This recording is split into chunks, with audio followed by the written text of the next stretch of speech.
नमस्कार, हमारे इन फ्यूटुरो के YouTube चैनल पे आपका स्वागत है। हमारे इस चैनल को सब्सक्राइब कीजिए, लाइक और शेयर जरूर कीजिए। आज हम चर्चा करेंगे इन्वेस्टमेंट डिसीजन पर, निवेश के निर्णय पर। हम में से अधिकतर लोगों की ये मंशा होती है, हम ये ख्वाब देखते हैं कि हम ऐसी जगह पे निवेश करें, हमारी गाढ़ी कमाई को, खून पसीने से कमाए हुए पैसे को, रुपये को हम ऐसे जगह पे निवेश करें जहां से हमें बहुत अच्छी आय प्राप्त हो सके, हमारे खर्चे निकल सके और हमारा जो धन है उसमें उत्तरोत्तर वृद्धि हो सके। ये प्रश्न हम सभी के दिमाग में कौंधता रहता है, हम सोचते रहते हैं। इसके लिए कई बार हम निवेश सलाहकारों की तरफ भागते हैं, कभी कभी इंटरनेट पे सर्च करते हैं, कभी कभी उन लोगों से भी सलाह ले लेते हैं जिनको इसका कोई ज्ञान नहीं होता है। कई बार हम लोग अपने मन से निवेश कर लेते हैं और अंत में ये पता चलता है कि हमने हमारे इन्वेस्टमेंट गोल को अचीव किया ही नहीं। अंत में ये पता चलता है कि हम जो चाहते थे वो रिटर्न्स हमें मिले ही नहीं और बल्कि हमने हमारी पूंजी का नुकसान कर लिया। तो इन्वेस्टमेंट का डिसीजन कैसे लिया जाए, कहाँ पे पैसा लगाया जाए, कैसे लगाया जाए ताकि हमें अच्छा रिटर्न प्राप्त हो सके, मनचाहा रिटर्न प्राप्त हो सके और जो हमने जिंदगी के जो गोल तय किए हैं, हमने जिंदगी की जो इच्छाएं तय की है उसको हम बिना किसी तकलीफ के पूरा कर सके और हमारे दिनचर्या और रोजमर्रा के जीवन की आवश्यकताओं को भी पूरा कर सके, बचे हुए पैसे को निवेश किया जा सके। इसके लिए सबसे पहले हमें धन और पूंजी में अंतर समझना बड़ा आवश्यक है। कई बार धन को पूंजी समझ लिया जाता है और पूंजी को ही धन समझ लिया जाता है। इन दोनों में एक बड़ा अंतर है जो हमें समझना बहुत आवश्यक है। हमें निवेश करना है पूंजी का, धन का नहीं करना है। धन वो होता है जो हम हमारे जिंदगी जीने के लिए आवश्यकताओं की पूर्ति में खर्चा करते हैं, वो धन हो गया। और उस धन को खर्चा करने के बाद में जो रकम बच जाती है, जो पैसा बच जाता है, उसे पूंजी कहा जाता है। तो धन और पूंजी दोनों में अंतर है। इसीलिए अर्थशास्त्र में एक बहुत महत्वपूर्ण कहावत है कि समस्त धन पूंजी हो सकता है परंतु समस्त पूंजी धन नहीं हो सकती। इसका मतलब यह है कि यदि अगर आपके पास में खर्चा करने के लिए पैसा है, रुपया है, तो आप उस पूरे रुपए को, उस पूरे पैसे को निवेश कर सकते हैं कहीं पर, परंतु आप आपके सारे निवेश को बेचकर अगर खर्चा कर देंगे तो आपके पास में अंत में कुछ भी नहीं बचेगा।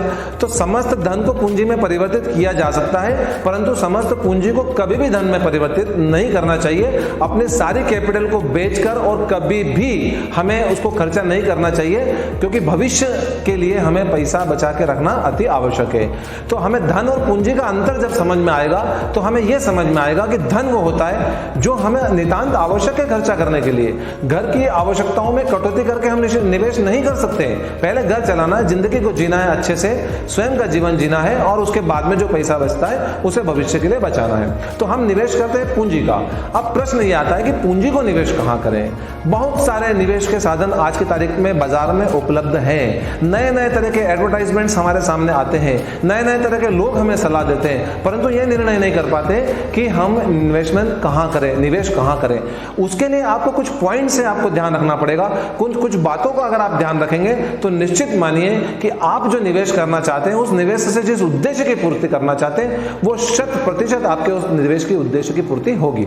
उसमें सबसे पहली बात का जो आपको ध्यान रखना है वो ये ध्यान रखना है कि आपका लक्ष्य क्या है। जैसे कहते हैं कि इन्वेस्टमेंट गोल, आपका इन्वेस्टमेंट का गोल क्या है। आप करोड़पति बनना चाहते हैं, अरबपति बनना चाहते हैं, या आपके पैसे को, आपके रुपये को, आपकी पूंजी को सुरक्षित रखना चाहते हैं? क्या आप धीमा रिटर्न चाहते हैं? क्या आप ये चाहते हैं कि बुढ़ापे में मेरे को कुछ एक निश्चित अमाउंट रकम मिले, पेंशन के रूप में मिले? आप आपके बच्चों की शादी के लिए पैसा इकट्ठा करना चाहते हैं? आप आपके बच्चों की पढ़ाई के लिए धन इकट्ठा करना चाहते हैं? आप आपके परिवार के लिए नया मकान बनाना चाहते हैं, या आप गाड़ी लेना चाहते हैं? आपको आपके इन्वेस्टमेंट का गोल तय करना पड़ेगा। आपको आपका लक्ष्य निर्धारित करना पड़ेगा। सबसे पहले बिना लक्ष्य के चला कोई भी व्यक्ति किसी भी क्षेत्र में कहीं पर भी नहीं पहुंच सकता। तो सबसे पहले आपको लक्ष्य निर्धारित करना पड़ेगा और इसीलिए श्री कृष्ण भगवान ने अर्जुन को कहा था कि अपने लक्ष्य पर आंख गड़ाओ, मछली की आंख पे अपना ध्यान केंद्रित करो। अगर आप लक्ष्य पर केंद्रित नहीं है तो आप आपके किसी भी उद्देश्य की पूर्ति को प्राप्त नहीं कर सकते। सबसे पहले आप आपके इन्वेस्टमेंट का गोल बनाइए, आप अपने निवेश का लक्ष्य बनाइए कि आपके निवेश का उद्देश्य क्या है। एक बार जब आप आपके निवेश का उद्देश्य बना लेते हैं तो फिर आपको उसका अपने पर्सनल फाइनेंशियल प्लानिंग का रोड मैप तैयार करना पड़ता है आपको। यानी देखिए, जिंदगी में हर प्रकार की प्लानिंग करना पड़ती है हमें, हर जिंदगी के हर क्षेत्र में हमें प्लानिंग करना पड़ती है, तो फिर फाइनेंस में क्यों ना करना पड़े। Personal financial planning is the most important topic which you must consider. जब कभी भी आप निवेश की बात करें तो पर्सनल फाइनेंशियल प्लानिंग जरूर कर लें। पर्सनल फाइनेंशियल प्लानिंग वो होती है कि कितना रुपया मेरे पास में महीने भर में या साल भर में आने वाला है, और कितना रुपया मेरे पास से खर्चा होने वाला है, किन किन आवश्यकताओं की पूर्ति में मुझे रुपए की आवश्यकता पड़ेगी, और कितने समय के बाद में मुझे कितने रुपए की आवश्यकता पड़ेगी, उसका एक रोड मैप तैयार कर लीजिए।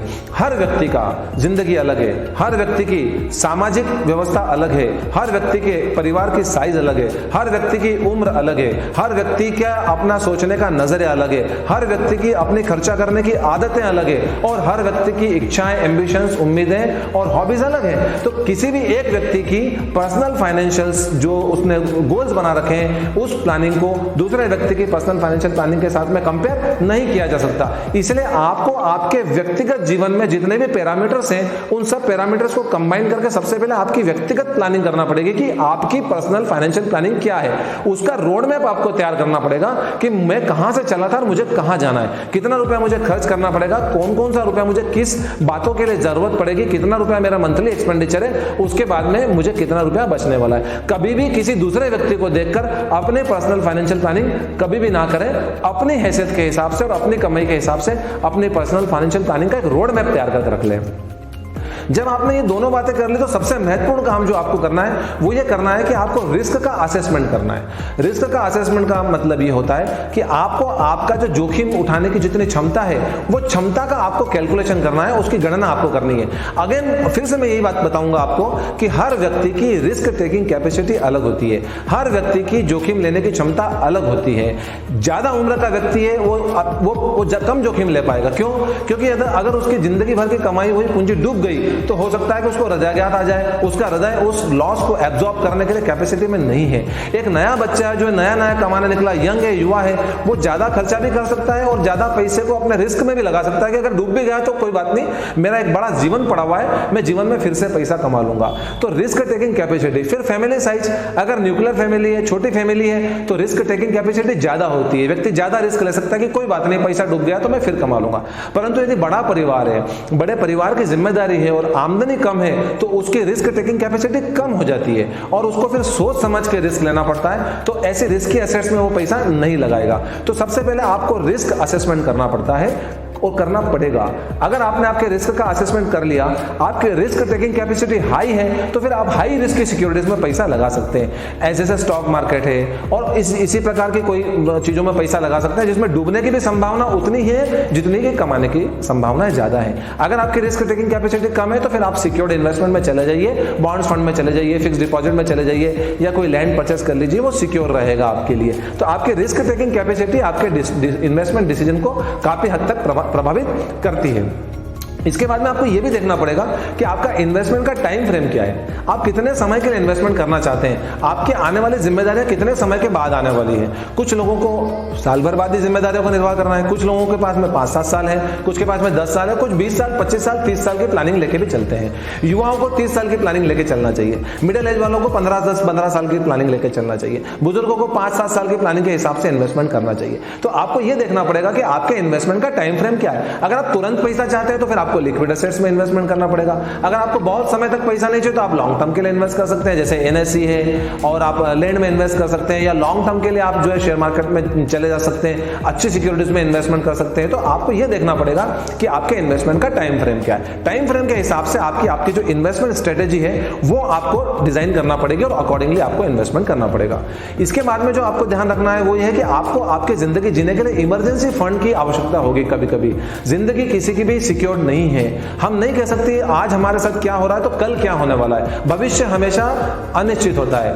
काल के गर्त में क्या छुपा है हम नहीं जानते। किस समय हमें तुरंत नकदी की आवश्यकता पड़ जाएगी ये हम नहीं जानते। हर व्यक्ति को अपने पूरे अमाउंट में से, पूंजी में से एक निश्चित अमाउंट एक इमरजेंसी फंड के लिए निकाल के रख देना चाहिए कि कभी भी इमरजेंसी में आवश्यकता पड़ जाए, तात्कालीन आवश्यकताओं की पूर्ति के लिए हमें किसी के सामने हाथ ना फैलाना पड़े, किसी के पास मांगने ना जाना पड़े। क्योंकि अगर किसी के पास मांगने जाना पड़ा तो हो सकता है कि कोई रुपया दे दे आपको, मदद करें मित्र रिश्तेदार, और हो सकता है कि आपके मित्र रिश्तेदारों के पास में उस समय मदद करने के लिए उनके पास में भी पैसा ना हो, फिर आपको ब्याज में पैसा लाना पड़ेगा। और जब ब्याज से बाहर से पैसा लेके आते हैं आप, तो उस पर जो इंटरेस्ट रेट होती है वो इतनी हाई होती है कि हमारी बेयरिंग कैपेसिटी से बाहर होती है। तो हमें लिक्विडिटी जिसको बोलते हैं, तरलता, हमारे जेब में नकदी पूंजी हमारे पास में होना चाहिए, और वो तरलता और वो पूंजी कैश के रूप में हो सकती है, बैंक अकाउंट्स में थोड़ा पैसा सेविंग के रूप में हो सकता है, फिक्स डिपॉजिट्स के रूप में हो सकता है, गोल्ड और ऑर्नामेंट्स के रूप में हो सकता है, और जेम्स एंड ज्वेलरीज के रूप में हो सकता है कि कभी भी जरूरत पड़े तो इमरजेंसी फंड को पूरा करने के लिए हम तात्कालिक आवश्यकताओं की पूर्ति कर पाए।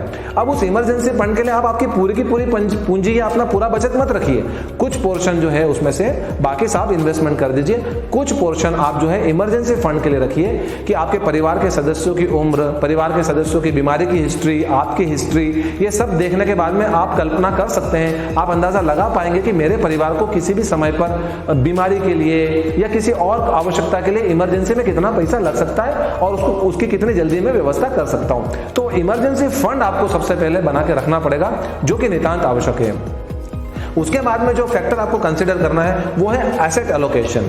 एसेट एलोकेशन का मतलब होता है, ऐसा कहा जाता है कि सारे अंडे एक डलिया में नहीं रखना चाहिए। अगर सारे अंडे आपने एक डलिया में रख दिए और डलिया गिर गई, वो बकेट गिर गई, तो सारे अंडे फूट जाएंगे।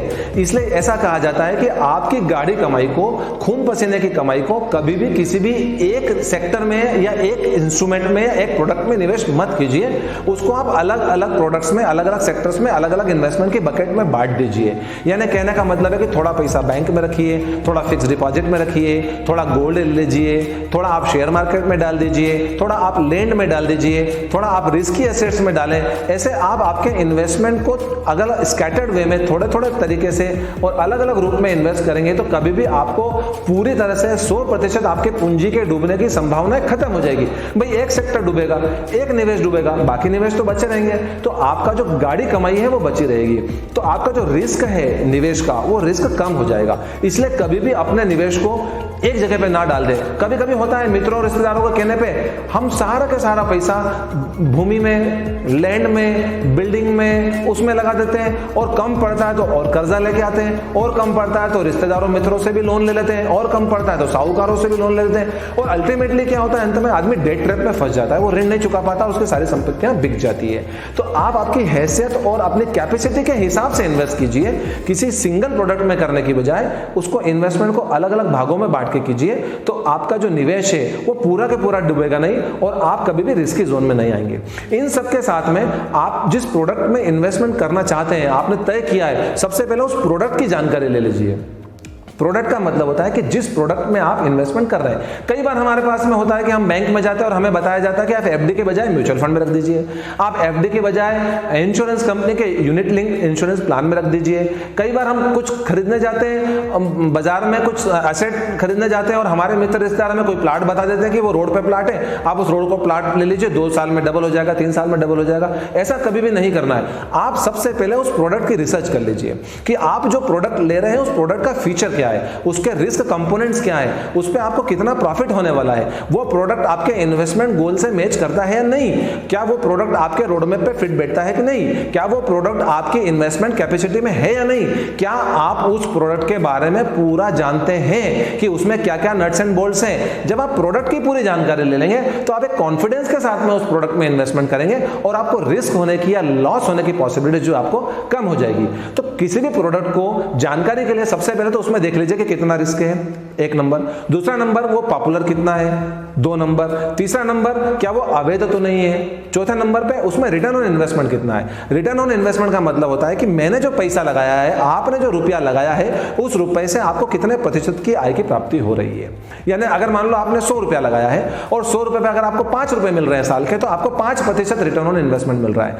अगर आपने 100 रुपया लगाया है और आपको 10 रुपया मिल रहा है तो आपको 10% का रिटर्न ऑन इन्वेस्टमेंट मिल रहा है। तो आप ऐसे प्रोडक्ट में लगाइए जहां पे रिटर्न ऑन इन्वेस्टमेंट हायर हो। अब ज्यादा हायर रिटर्न ऑन इन्वेस्टमेंट पे जाएंगे तो रिस्क भी ज्यादा होगा, वो आपको देखना है कि आपकी रिस्क टेकिंग कैपेसिटी कितनी है। परंतु ये देखें आपके कम रिस्क में कौन सा प्रोडक्ट मुझे ज्यादा रिटर्न ऑन इन्वेस्टमेंट दे रहा है, ज्यादा इनकम कमा के दे रहा है, उस प्रोडक्ट की तरफ जाइए। दूसरे नंबर पर जैसा हमने पहले जिक्र करा कि उस प्रोडक्ट में लिक्विडिटी होना चाहिए। कुछ प्रोडक्ट ऐसे हैं जिसको आप तुरंत नहीं बेच सकते, जैसे लैंड और मकान। अगर आपको कल पैसा चाहिए तो जरूरी नहीं कि आपका एक दिन में आपकी जमीन बिक जाएगी, आपका प्लॉट बिक जाएगा, आपका मकान बिक जाएगा। तो कुछ इन्वेस्टमेंट ऐसे होते हैं जो लॉन्ग टर्म के लिए होते हैं, जिसे आप तुरंत नहीं बेच पाएंगे, तुरंत बेच के आप लिक्विडिटी जनरेट नहीं कर पाएंगे, तरलता जनरेट नहीं कर पाएंगे, नकदी जनरेट नहीं कर पाएंगे आप। तो आपको देखना है कि अगर आपको नकदी की आवश्यकता तुरंत पड़ सकती है तो आप ऐसे प्रोडक्ट को चुनिए जिसे आप तुरंत बेच सकें। जैसे जेम से फिक्स डिपॉजिट तुरंत तोड़ सकते हैं, बैंक से आप तुरंत पैसा निकाल कर ला सकते हैं, गोल्ड जो है आप तुरंत उसको एनकैश कर सकते हैं। तो देयर आर सर्टेन प्रोडक्ट्स, बहुत सारे प्रोडक्ट हैं जिसमें आप तुरंत लिक्विडिटी जनरेट कर सकते हैं। उसके बाद आप ये देखिए कि टैक्सेशन की रेट क्या है, आप जो कमा रहे हैं उस पर अगर टैक्स छूट है आपको। कुछ प्रोडक्ट्स मार्केट में ऐसे हैं जो हम इन्वेस्टमेंट पे रिटर्न तो देते ही हैं, साथ में टैक्स में छूट भी देते हैं। आप इंश्योरेंस के कुछ प्रोडक्ट्स ऐसे होते हैं, नेशनल सेविंग सर्टिफिकेट से, कुछ बैंक्स की टैक्स सेविंग एफडीज ऐसी है जो आपको टैक्स में बेनिफिट भी देती है और इन्वेस्टमेंट पर रिटर्न भी देती है। तो अगर आपका उद्देश्य टैक्स बचाने का है, अगर आपको इनकम टैक्स बचाने के लिए टैक्स प्लानिंग कर रहे हैं और आपके चार्टर्ड अकाउंटेंट या सलाहकार ने सलाह दी कि आप निवेश कीजिए, तो आप ऐसी जगह पे निवेश कीजिए जहां से आपको टैक्स का बेनिफिट भी हो सके और जहां से आपको होने वाली इनकम जो है, रिटर्न ऑन इन्वेस्टमेंट है, वो भी हायर हो सके। इसके साथ में आप ये देखिए कि क्या वो प्रोडक्ट मेरे इन्फ्लेशन को बीट कर रहा है कि नहीं कर रहा है। इन्फ्लेशन का मतलब होता है महंगाई की दर, यानी हर साल महंगाई किसी एक दर से बढ़ती है। मान लीजिए कि आप इस साल दूध जो है 55 रुपए लीटर ले पा रहे हैं और अगर मान लीजिए अगले साल वो जो दूध है वो 60 रुपए लीटर हो जाता है, यानी महंगाई 5 रुपए से बढ़ गई। जब महंगाई 5 रुपए से बढ़ गई है तो आपका जो इन्वेस्टमेंट है, रिटर्न है, वो भी उतने ही प्रतिशत से बढ़ना चाहिए। तो आप आज जहां खड़े हैं साल भर बाद वहां खड़े रहेंगे। परंतु अगर आपको जो मिलने वाला रिटर्न है वो महंगाई की बढ़ने की दर से कम है तो आप गरीब होते चले जाएंगे बाजार की तुलना में। तो हमेशा इन्फ्लेशन को देखिए और उस प्रोडक्ट में निवेश कीजिए जो प्रोडक्ट इन्फ्लेशन से ज्यादा रिटर्न देता है। उसके लिए आप इन्फ्लेशन के आंकड़ों पे निगाह डालिए, हमेशा निगाह रखिए। और अगर आप नहीं रख सकते तो किसी अच्छे सलाहकार से सलाह लेकर कि भाई इन्वेस्टमेंट इन्फ्लेशन की रेट क्या चल रही है जिससे ऊपर मुझे इन्वेस्टमेंट करना है। सारे प्रोडक्ट के इंटरेस्ट रेट को इन्फ्लेशन से तुलना करने के बाद ही आप इन्वेस्टमेंट करें। इसके बाद में एक बात और हमेशा ध्यान रखिए, यदि आप एक्सपर्ट नहीं है, यदि आप मार्केट के खिलाड़ी नहीं है, यदि आप फाइनेंस में एक्सपर्ट नहीं है, यदि आप स्टॉक मार्केट के खिलाड़ी नहीं है और आपकी किस्मत बहुत अच्छी नहीं है, तो कभी भी हैवी इन्वेस्टमेंट स्टॉक मार्केट में मत कीजिए। शेयर बाजार में कभी भी हैवी इन्वेस्टमेंट मतलब सारा के सारा पैसा ले जाके स्टॉक मार्केट में मत बैठ जाइए, बहुत रिस्की जोन है वो। उसमें जितना प्रॉफिट होने की संभावना है उतना ही घाटा होने की संभावनाएं भी होती है। इसलिए सारा के सारा पैसा हैवी इन्वेस्टमेंट कभी भी स्टॉक मार्केट में मत कीजिए। थोड़ा पैसा आप लगा सकते हैं किस्मत आजमाने के लिए, वो भी किसी अच्छे निवेश सलाहकार से सलाह लेने के बाद ही लगाएं। अगर आपको स्टॉक मार्केट का नॉलेज नहीं है तो कभी भी डायरेक्ट इन्वेस्टमेंट करने से स्टॉक मार्केट में बचें। स्टॉक मार्केट में हेवी इन्वेस्टमेंट तो नहीं करना है। साथ ही आप एक बात और ध्यान रखिए, स्टॉक मार्केट में कभी भी किसी सिंगल स्टॉक में इन्वेस्टमेंट मत कीजिए, किसी सिंगल शेयर में अपने सारे पैसे मत लगाइए। क्योंकि सिंगल शेयर में लगाने में अगर कंपनी ने परफॉर्मेंस गलत कर दिया, कंपनी का परफॉर्मेंस खराब हो गया, तो आपका स्टॉक का परफॉर्मेंस भी खराब हो जाएगा और आपके पैसे डूब जाएंगे। इसलिए अव्वल तो यह कि स्टॉक मार्केट में बहुत सोच समझ के जाएं, और जब स्टॉक मार्केट में जाएं तो उसके बाद में आप किसी पर्टिकुलर सेक्टर में इन्वेस्ट करने के बजाय अलग अलग सेक्टर्स में अलग अलग स्टॉक्स में इन्वेस्टमेंट करेंगे तो आपको फायदा होगा। इसके बाद में जब आप ये सारी प्लानिंग कर लेते हैं, रोड मैप बना लेते हैं, इन्वेस्टमेंट कर लेते हैं, तो आप ये मत मान के चलिए कि मुझे अगले दिन से बहुत लाखों रुपए का प्रॉफिट होने लग जाएगा और मुझे बहुत इनकम होने लग जाएगी। इन्वेस्टमेंट करने के बाद में आपको धैर्य चाहिए, पेशेंस चाहिए। You need to be there for a long term. Stock market में इन्वेस्ट करने के बाद में भी आपको लंबे समय तक, लॉन्ग टर्म तक रुकना पड़ेगा, बैठ के देखना पड़ेगा, इंतजार करना पड़ेगा। बैंक की एफडी में भी अगर आपने पैसा जमा कराया है, मान लीजिए आपने 1 लाख रुपए जमा कराया है, तो उसको 1.25 लाख और 1.5 लाख रुपए होने के लिए आपको इंतजार करना पड़ेगा। तो निवेश करने के बाद में आप इंतजार कीजिए, धैर्य रखिए, पेशेंस रखिए। धीरे धीरे पैसा ब्याज के साथ में जब आपको मिलेगा तब आपको पता चलेगा कि आपने आपके इन्वेस्टमेंट को पाया है, मिला है। अगर आप पेंशन प्लान में जाते हैं, पेंशन फंड में जाते हैं, इंश्योरेंस में जाते हैं, तो आप धीरे धीरे जब पैसा जमा करते हैं तो शुरू में तो आपको लगेगा कि कोई पैसा जमा नहीं हो रहा है, मेरा ज्यादा इन्वेस्टमेंट नहीं हो रहा है। परंतु लॉन्ग टर्म के साथ में, धैर्य के साथ में जब आप बैठे रहेंगे तो वो मल्टीपल होता है, वो चक्रवृद्धि ब्याज होता है उसके ऊपर, और गुणात्मक होते होते होते एक दिन आपके हाथ में मोटी रकम देगा आपका निवेश, ये बिल्कुल तय है। अगर आप पेशेंस और धैर्य के साथ में निवेश करते हैं, दिमाग लगा के ध्यान रखते हैं। इन सब चीजों के बाद में भी हम देख रहे हैं कि मार्केट में फ्रॉड्स बढ़ते जा रहे हैं। दिन ब दिन नए कॉल आते हैं कि आप यहां निवेश कर लीजिए, आप वहां निवेश कर दीजिए।